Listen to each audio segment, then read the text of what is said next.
കപ്പൂർ ജനതാ ഗ്രന്ഥശാല വാർഷികാഘോഷവും general body യോഗവും നടത്തി. കപ്പൂർ ഗ്രാമപഞ്ചായത്ത് പ്രസിഡന്റ് ഷറഫുദ്ദീൻ കളത്തിൽ ഉദ്ഘാടനം ചെയ്തു.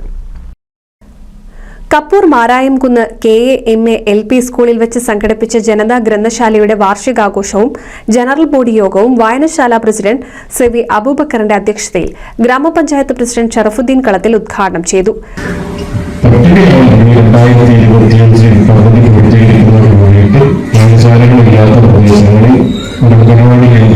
പ്രധാനപ്പെട്ട പ്രശ്നം ഇവിടെ സ്ഥലം തന്നെയാണ്.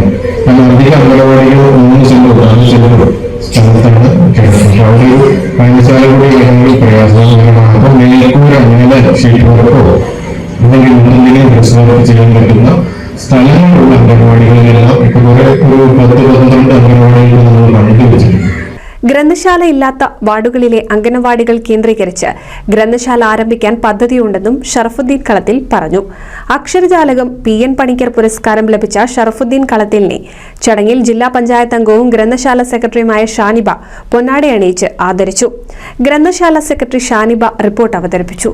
കേരള നിയമസഭ പാസാക്കിയ Kerala state library council act and rule അനുസരിച്ച് KSLC നിയമാവലി ഭേദഗതി യോഗം അംഗീകരിച്ചു.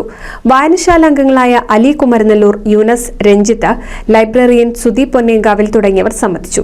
വാർഡ് മെമ്പർ സൽമ സ്വാഗതവും വായനശാല എക്സിക്യൂട്ടീവ് അംഗം മനോജ് പുലാശ്ശേരി നന്ദിയും പറഞ്ഞു. തുടർന്ന് ഇടയ്ക്കയിൽ സുജിത് കോട്ടോലിന്റെ വിസ്മയിപ്പിക്കുന്ന മിന്നും പ്രകടനവും ഉണ്ടായി. NCV news, Thrithala. ഓണത്തെ വരവേറ്റ് എടപ്പാൾ ബ്യൂട്ടി സിൽക്സ്. ഓഗസ്റ്റ് 20 മുതൽ സെപ്റ്റംബർ 30 വരെ ബ്യൂട്ടി സിൽക്സ് മിന്നിച്ചോണം. സ്ക്രാച്ച് ആൻഡ് വിന്നില്ല, നറുക്കെടുപ്പില്ല, കൈ നിറയെ വാരിക്കോരി സമ്മാനങ്ങൾ. Beauty silks, Calicut road, Edappal.